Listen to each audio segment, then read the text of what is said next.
கர்த்தரின் சத்தம். கர்த்தருடைய நாமம் உயர்த்தப்படுவதாக. கிறிஸ்துவுக்குள் அன்பானவர்களே, இந்த நாளிலும் கர்த்தரின் சத்தம் ஒன்றை கேட்போம். மத்தேயு எழுதின சுவிசேஷம் 26வது அதிகாரம் 21வது வசனம் சொல்லுகிறது, அவர்கள் போஜனம் பண்ணுகையில் அவர், உங்களில் ஒருவன் என்னை காட்டிக் கொடுப்பான் என்று மெய்யாகவே உங்களுக்கு சொல்லுகிறேன் என்றார். ஆண்டவர் மெய்யாகவே உங்களுக்கு சொல்லுகிறேன் என்று சொன்னது யார்? எப்ப சொன்னார்? அவர்கள் எல்லாரும் சீசர்களோடு இணைந்து போஜனம் பண்ணி கொண்டிருக்கையில், ஆண்டவரோடு அந்த உணவு வகையிலே அவர்கள் எல்லாரும் பங்கு கொண்டார்கள்.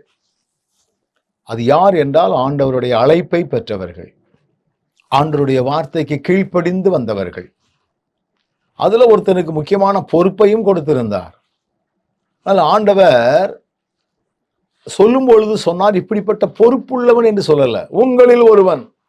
அவனவன் தன்னைத்தானே அலசி ஆராய்ந்து பார்க்கட்டும் அப்படிங்கிறதுக்காக, யாரையுமே குறிப்பிட்டு சொல்லாம. ஆண்டவர் பார்த்தீங்கன்னா, எந்த காரியத்தை டீல் பண்ணாலும் யாருடைய மனதையும் பாதிக்கும்படி அவர் செய்வதில்லை. இப்படி சொல்வது யூதாஸ் காரியத்துக்கு தான் தானே தெரியும். ஆனா மற்றவர்களுக்கு முன்னால யூதாஸ் தான் தெரியாது. எவ்வளவு அருமையாக அந்த காரியத்தை டீல் பண்ணுகிறார்.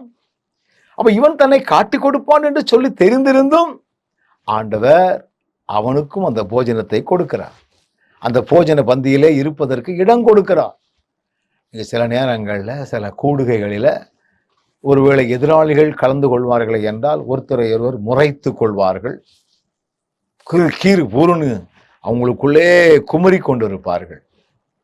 இவன் இப்படிதான் என்று தெரிந்திருந்தும் அந்த சம உரிமையை கொடுத்தாரே, சம ஐக்கியத்தை கொடுத்தாரே, ஐக்கியத்திலே பங்கு கொள்ளக்கூடிய எண்ணங்களை அவருக்கு கொடுத்தாரே, வாய்ப்பை உருவாக்கி கொடுத்தாரே.